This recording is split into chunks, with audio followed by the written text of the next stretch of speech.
Hello dear students, today we are going to see some of the reactions जो कि mix करके पूछी जाती हैं आपकी जेई एडवांस। ठीक है। अब at the end I am going to tell you कि कौन से ऐसे इंपॉर्टेंट चैप्टर्स है, कौन सी ऐसी इंपॉर्टेंट रिएक्शन है जो कि आप जेई एडवांस के लिए डेफिनेटली देख के जाओ, क्योंकि बहुत बार मतलब वो रिपीटेटिव है कि वो आनी ही आनी है। ठीक है। So at the end I am going to share that, please watch it till the end. Okay, so let's see our first question. देखो, एक पैटर्न भी समझो। जो ऑर्गेनिक के क्वेश्चन है बहुत कॉमन टाइप के पैटर्न है। या तो उसमें आपसे परसेंटेज यील्ड पूछेंगे, या आपसे सिर्फ मेजर प्रोडक्ट निकालने को बोलेंगे, या रिएजेंट्स बताने को बोलेंगे, है ना। इस तरह के पैटर्न है। तो ऐसी ही क्वेश्चन की प्रैक्टिस कर लो यार। ठीक है, चलो पहला क्वेश्चन देखते हैं। The following reaction scheme percentage yields are given below. आपको बताना है कि एक्स ग्राम क्या है, वाई ग्राम कितना है, आर और यू के लिए। न्यूमेरिकल वैल्यू का क्वेश्चन। न्यूमेरिकल वैल्यू के क्वेश्चन में आप नंबर दोगे, but it can be a decimal also. ठीक है, तो डेसिमल वैल्यू भी हो सकते हैं, उसको 2 डिजिट्स तक आपको राउंड ऑफ करना होगा। ऑलराइट, सबसे पहले हमें क्या दिया हुआ, मैग्नीशियम कार्बाइड। ये एक इनऑर्गेनिक का पार्ट है, हालांकि ये आप हाइड्रोकार्बन में भी पढ़ते हो। मैग्नीशियम कार्बाइड हाइड्रोलिसिस करते हैं तो व्हाट डू यू गेट। जब हम मैग्नीशियम कार्बाइड का हाइड्रोलिसिस करते हैं तो one we get is magnesium hydroxide. ये तो काम का है नहीं। हमारे लिए क्या काम का है, एक बनता है propyne. This is what we get, propyne. Okay, और वो ही यहां दिया हुआ है, जो पी दिया हुआ है वो यही है, प्रोपाइन ही है। This is your P. और ये 4 ग्राम दिया है। सिंस हमें मास निकालना है आगे जाके, तो मैं पहले यहाँ पे देख लेती हूँ कितने मोल लिए। तो what is the molar mass of propyne, if we calculate it is 40 grams. ठीक है, मोलर मास आ गया तो मोल्स कितने हुए, 4 ग्राम में मोल्स अगर हम निकालें तो इट इज 4/40, दैट मीन 0.1 मोल। तो हमने प्रोपाइन लिया 0.1 मोल। परसेंटेज यील्ड्स दी हुई हैं, तो वो एट द एंड हम देख लेंगे। सबसे पहले हमने क्या किया, NaNH2। गाइज, हमें पता है कि टर्मिनल एल्काइंस का जो ये हाइड्रोजन होता है दैट इज एसिडिक। तो अगर हम इसमें एक बेस डाल रहे हैं, क्या होगा, आपका ये जो हाइड्रोजन है ये वो बेस ले जाएगा और ये बन जाएगा। ठीक। फिर इसमें आपने मिथाइल आयोडाइड डाल दिया। ये एक न्यूक्लियोफिलिक है, SN2 अटैक करेगा, जिससे कि यहाँ पे मिथाइल लग जाएगा। ये SN2 रिएक्शन होगा। तो दिस इज योर क्यू। ये क्यू बन गया। तो अब क्यू 75% यील्ड से ही बना है, तो इसमें एक मोल से एक ही बन रहा है, तो 0.1 इंटू 75/100 ये बनेगा। ठीक। उसके बाद आपने रेड हॉट आयरन ट्यूब लिए। ये सबको पता होगा कि यार ये बेंजीन बनाने की रिएक्शन है एल्काइन से, है ना। तो यहाँ पे 2 मिथाइल ग्रुप भी है, एल्काइन वाले दोनों कार्बन में। तो जो बेंजीन रिंग बनेगी उस पे सब कार्बन पे मिथाइल ग्रुप्स होंगे। This is your R. अब यहाँ एक छुपी हुई बात है कि एक बेंजीन के मॉलिक्यूल में तो 6 कार्बन एटम है रिंग में, राइट। रिंग में 6 कार्बन एटम है और एल्काइन में सिर्फ 2 है। तो टोटल 3 मोल मुझे इस एल्काइन के चाहिए 1 मोल बेंजीन बनाने के लिए। ठीक है। तो अगर हम यहाँ पे मोल्स कैलकुलेट करें तो इट विल बी 1/3। अगर आप 3 मोल ले रहे हो तो उससे एक बेंजीन बन रहा है। तो 1/3 ऑफ 0.1 इंटू 75/100। और ये भी पूरा नहीं, ये भी 40% यील्ड से बन रहा है, तो 40/100 इंटू इसका मोलर मास क्या है, तभी तो मास आएगा। ये तो मोल्स हुए, कितने मोल बने इस बेंजीन रिंग। अब मास कैसे निकालेंगे, by multiplying with molar mass. तो वो मोलर मास आता है यार 162। इसका मोलर मास 162 है। ठीक है। अब इसको सॉल्व कर लो यार, बस सिर्फ इतना करना है, सॉल्व हो जाएगा तो आपका आंसर आ जाएगा। Let's do that. 3 times 4, 4 and 4 will get cancelled, this will get cancelled। तो ये आ रहा है यार मेरे पास 1.62 ग्राम्स। तो this is your x. 2 decimal places तक ये काम बन गया। हो गया, पहला आंसर आ गया। अब मुझे y चाहिए। प्रोपाइन लिया, प्रोपाइन पे Hg2 plus H plus 333 kelvin क्या होगा, प्रोपाइन एल्काइन की रिएक्शन है एल्कोहल बनाने के लिए। तो यहाँ क्या होता है, CH3 मार्कोनिको एडिशन होता है और एल्कोहल बनता है। लेकिन क्योंकि ये एल्काइन है तो यहाँ इनॉल बन जाता है, और इनॉल ज्यादा स्टेबल किस फॉर्म में, कीटो फॉर्म में, राइट। तो ये इस तरह से नहीं रहेगा, ये टॉटोमराइज कर जाएगा और ये बन जाएगा कीटोन। ठीक, so this is your S.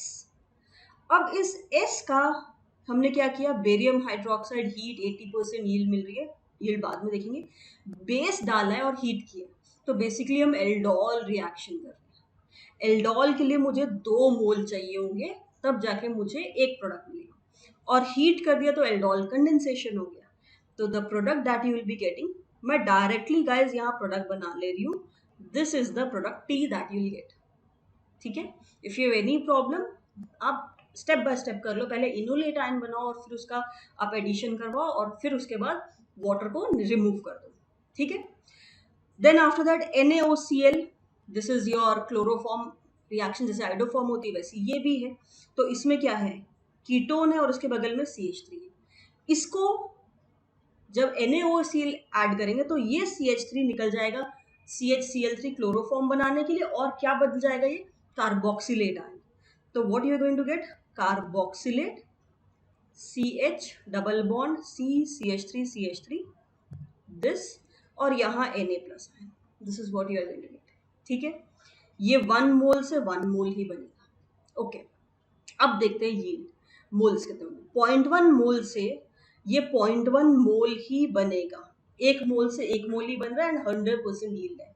ठीक है, फिर जब हम एल्डोल करें तो उसमें 2 मोल लग रहे हैं, तो ये बनेगा 0.1/2, आधा बनेगा 80% यील्ड के साथ। ओके, यू 1 मोल से 1 मोल ही बन रहा है, तो it will be 0.1/2 into 80/100, but ये बन रहा है सिर्फ अगेन 80% यील्ड के साथ। तो ये मोल आ गया। Now you multiplied with its molar mass and then calculate what will be y. So I hope you will be able to do this, right? So I leave that to you. It decolorizes Bayer's reagent. Yes, since we have an alkene over here, what is Bayer's reagent? It is cold alkaline KMnO4. उसका colour जो है वो चला जाता है purple colour, because of यहाँ पे OH groups लग जाते हैं, विसिनल डायोल बन जाते हैं। ठीक है, तो अब आप देखो, बहुत लेंथी क्वेश्चन, इसमें आपको बहुत टाइम लगेगा क्योंकि कैलकुलेशन बेस्ड है, बट ये आपको पक्के से सब रिएक्शंस पता होंगे तो स्कोरिंग है। ठीक है, ओके, चलो नेक्स्ट क्वेश्चन देखते हैं।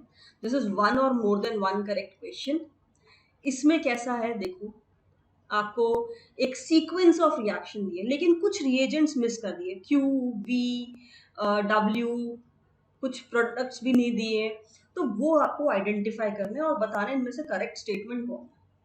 तो this is very easy to identify, क्या रिएजेंट यूज करेंगे, क्या प्रोडक्ट बनेगा, फटाफट कर लेते हैं। पहले हमने टोलुइन लिया है, उस पर ब्रोमिनेशन किया, तो कुछ नहीं है, PH CH2 Br, photo halogenation हो गया, राइट। अब इसमें हमने कुछ Q किया और उसके बाद H2 पैलेडियम कार्बन, मतलब हमने हाइड्रोजनेशन किया, एंड देन R पे हमने क्लोरोफॉर्म एंड KOH, इससे S बना which has a very foul smell. अब आप ये आइडेंटिफाई कर सकते हैं, क्लोरोफॉर्म और KOH 2 जगह यूज हुई, एक तो रिमोटिमन में, या फिर दूसरा आपका आइसोसाइनाइड जो कार्बाइल अमीन का टेस्ट है उसमें। फाउल स्मेल सिर्फ कार्बाइल अमीन टेस्ट में आती है जहां पे कि आपका आइसोसाइनेट बनता है। ठीक है, तो इसका मतलब ये जो R है, this is a primary amine, ये एक प्राइमरी अमीन है, it can be something like this. Okay, it can be, I don't know the formula, will come to that.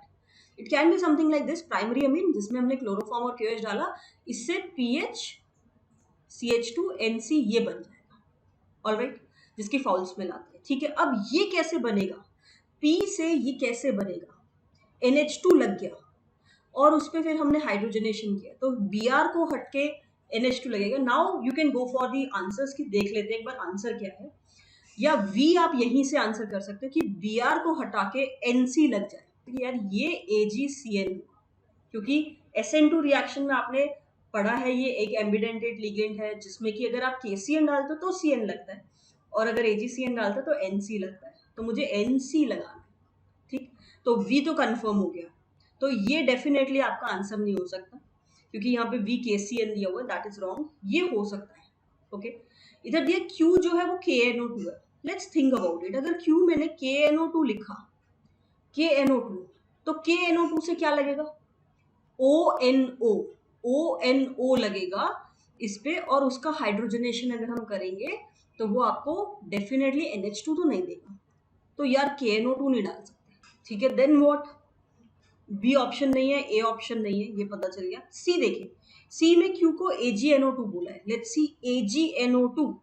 अगर मैं यहाँ AgNO2 दूं तो पहले पीएच CH2Br की जगह पे आएगा NO2, और NO2 का अगर हम हाइड्रोजनेशन करेंगे तो वो NH2 बन जाएगा। यस, ये काम कर सकता है, तो ये सही है। आर जो है that is phenyl methanamine, let's see, R जो है that is phenyl methanamine, yes ये सही है एकदम बिल्कुल। अब W भी चाहिए, let's see this.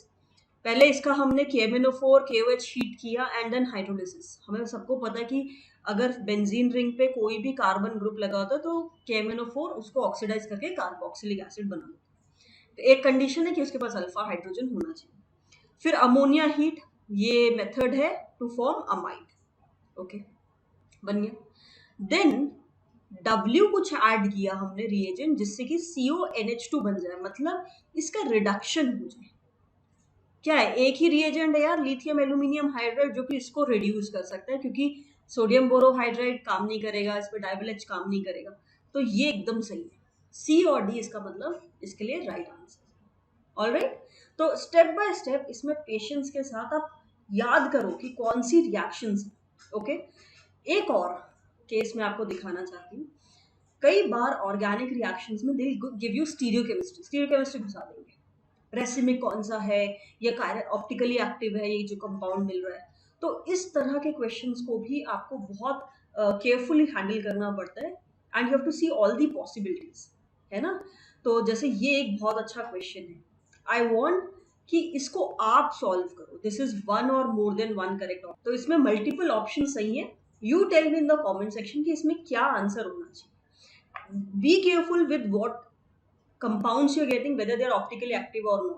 All right, so now if we have a look at the analysis, किस तरह के questions मुझसे ज्यादा आ रहे हैं, कौन सी रिएक्शन ज्यादा है।